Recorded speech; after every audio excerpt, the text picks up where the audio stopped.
नमो नमः मित्राणि। स्वागतम सर्वेषां। आप सभी का स्वागत है शिशुपाल वधम नामक इस कक्षा में। आइए श्लोक संख्या तृतीय का अध्ययन करते हैं सभी मिलकर के। तो आइए वाचन करते हैं सर्वप्रथम। चयस्त्विषामीत्यवधारितं पुरा ततः शरीरीति विभाविताकृतिं विभुर्विभक्तावयवं पुमानिति क्रमाद् अमुं नारद इत्यबोधि सः। चयस्त्विषामीत्यवधारितं पुरा ततः शरीरीति विभाविताकृतिं विभुर्विभक्ता वयवं पुमानिति क्रमादमुं नारद इत्यबोधि सः। आइए इसका भावार्थ जानते हैं। आप सभी जानते हैं कि प्रसंग चल रहा है भगवान श्री कृष्ण देवर्षि नारद को अपने महल में निवास करते हुए आकाश मार्ग से उतरते हुए देख रहे हैं। तो द्वितीय श्लोक में हमने पढ़ा था कि द्वारकावासी भी सभी लोग देवर्षि नारद को आकाश मार्ग से उतरते हुए अवतरण करते हुए आश्चर्यपूर्वक देख रहे हैं। तो इसी क्रम में भी इस श्लोक में बताया गया है कि श्री कृष्ण ने नारद को किस प्रकार पहचाना। तो उनकी पहचान, उनके परिचय से संबंधित यह श्लोक है। आइए इसका अन्वयानुसार हम इसका भाव जानते हैं। तो इसका क्रियापद है कि इति अबोधि, इस प्रकार से जाना। किसको जाना? नारदः। नारदः इति अबोधि, मतलब यह नारद हैं करके इस प्रकार से भगवान श्री कृष्ण ने जाना। अमुम क्रमात् नारदः इति अबोधि। अमुम माने इस क्रम से, इसी क्रम से, मतलब क्रम जो पीछे है, अभी हम क्रम के बारे में भी पढ़ेंगे। तो इस क्रम से नारद हैं करके, नारद का परिचय जान करके, कहने का मतलब है कि नारद को अच्छी भली भांति से देख करके, पहचान करके कहा कि नारदः इति अबोधि, यह नारद हैं करके उनने अपने मन में समझा। तो सर्वप्रथम उन्होंने किस प्रकार देखा तो जानते हैं। कहा इति अवधारितम, यहाँ पर है इति अवधारितम, अन्वय के प्रथम अर्धविराम के पास इति अवधारिम, ऐसा सोचा।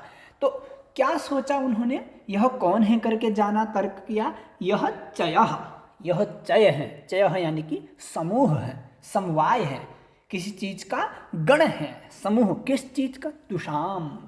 तुषाम कहने का मतलब तेजसाम। तेजसाम चयः इति अवधारितम। उनने सोचा कि यह तेजों का क्या है? समूह आ रहा है नीचे। पुरा, पहले।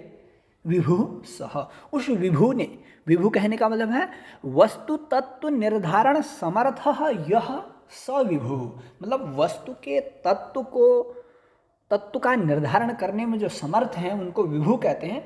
उस विभु ने, उस भगवान श्री कृष्ण ने, विभु सह, उस विभु ने पहले, पुरा, पुरा यानी कि पहले, तुषाम चयः, तुषाम माने षष्ठी का है बहुवचन, तुषाम यानी कि तेज का, तेज पुंज का, दीप्ति का क्या कहा? ये चय है यानी कि समूह है। इति अवधारितम, इस प्रकार सोचा। कहने का भाव है सर्वप्रथम भगवान श्री कृष्ण ने सोचा कि यह आकाश मार्ग से नीचे की ओर तेज का समूह आ रहा है, ऐसा उसने सोचा। फिर उसके बाद ततः, ततः तदनंतरम, उसके बाद जब वो और थोड़ा नीचे की ओर आने लगे आकाश मार्ग से, तो उनने कहा कि, उनने सोचा विभाविताकृतिम शरीरी इति अवधारितम। उनने कहा यो क्या है? शरीरी है। शरीरी कहने का मतलब है प्राणी। शरीरम धारयति यह स शरीरी, जो शरीर को धारण करने वाला है वह है, कोई न कोई उनने सोचा कि यह कोई प्राणी आ रहा है। शरीरी इति अवधारितम, शरीर वाला कोई है ऐसा उन्होंने सोचा। अवधारितम ज्ञातम, इस प्रकार उन्होंने जाना। किस शरीरी है करके किस प्रकार जाना? आकृतिम विभावित, आकृति को विभावित करके, आकृति को देख करके, आकृति का अनुमान लगा करके उन्होंने सोचा कि यह यदि कोई न कोई आकृति इस प्रकार की है तो उनने कहा यह शरीरी है, अर्थात कोई न कोई प्राणी है। आकृति को देख करके, आकृति कहने का आकृति मूर्ति, प्रतिमा, विभावित आकृतिम, ततः उसके बाद उन्होंने एक आकृति का अनुमान लगा करके, एक मूर्ति का अनुमान लगा करके सोचा कि यह कोई प्राणी आ रहा है आसमान से। फिर तृतीय क्रम में देखते हैं, उनने सोचा कि विभक्ता अवयवम पुमान इति, जब उनके अवयव दिखाई देने लगे, अवयव कहने का मतलब है शरीर के अंग, शारीरिक अंग, हाथ हैं, पैर हैं, मुख है, इस प्रकार जब उन्होंने अवयवों को विभक्त होते हुए दिखा, प्रकट होते हुए देखा, विभक्ता अवयवम दृष्टम, अवयवों को देख करके फिर उन्होंने जब पुरुष के जैसे अवयव देखे, उन्होंने पुरुष के जैसे मतलब स्त्री के जैसे शरीर को नहीं देखा, पुरुष के जैसे शरीर को देखा, तो अवयवम कीदृशम पुमान युक्तम, पुमान, उन्होंने कहा यह कोई न कोई पुरुष आ रहा है। पुमान इति अवधारितम विभक्ता अवयवेन, अवयवों की विभक्ति होने के कारण, अवयवों की अभिव्यक्ति होने के कारण, शारीरिक अंगों के दिख जाने के कारण उनने सोचा कि यह कोई पुरुष है। अमुम क्रमात्, इसी क्रम से, इन तीनों क्रमों से उन्होंने नारदः इत्यवबोधि, इन तीनों क्रमों के माध्यम से नारद को पहचाना। तीन क्रम कौन से? सर्वप्रथम उन्होंने सोचा कोई आकाश मार्ग से तेज का समूह उतर आ रहा है। दूसरे में उन्होंने जब आकृति मूर्ति को देखा तो तब उन्होंने सोचा कि कोई प्राणी आ रहा है। जब उन्होंने उन प्राणी के अवयवों को समझा, अवबोध किया, अधिगम किया, तो तब उन्होंने सोचा कोई पुरुष है। फिर पुरुष होने के बाद पुरुष भी कौन है? वो देवर्षि नारद है। इस प्रकार उन्होंने नारद को जाना। तो देखते हैं आगे भावार्थ क्या है। तो वस्तु स्वरूप निर्धारण समर्थ विभु, कौन? विभु श्री कृष्ण ने उस आकाश से आते हुए पुरुष विशेष को पहले तेज पुंज समझा, तदनंतर कुछ कुछ हस्तादि अवयवों के झलकने पर, जैसे हम देखते हैं समस्त संसार में देखते हैं कि मतलब यदि हम किसी की चाल से यदि पहचान, तो पुरुष की चाल अलग होती है, स्त्री की अलग होती है, तो उनके अवयवों से हमें पता चल जाता है। तो उन्होंने भी अवयवों के माध्यम से यह जाना कि यह प्राणी है, फिर समझा। उसके बाद मुखादि अवयव के दिखने पर कोई पुरुष समझा, इस क्रम से नारद हैं ऐसा जाना। तो यही इस छोटे से श्लोक का भाव है। आशा करता हूँ आप सभी समझेंगे। तो आप सभी के लिए मैंने 5 प्रश्न भी तैयार किए हैं जो प्रायः परीक्षाओं में पूछे जाने की आशंका है। तो आइए उन प्रश्नों को देखते हैं। प्रथम प्रश्न है, प्रथमोऽयं प्रश्नो विद्यते को अलंकार श्लोकेस्मिन्। जो हमने अभी ऊपर श्लोक पढ़ा उस श्लोक में अलंकार कौन सा है? तो श्लोक है मित्रों काव्यलिंग। काव्यलिंग नामक अलंकार है। काव्यलिंग वहाँ पर होता है जहाँ पर कारण और कार्य दोनों शब्दशः प्रदर्शित किए गए होते हैं, तो वहाँ पर काव्यलिंग नामक अलंकार विद्यमान होता है।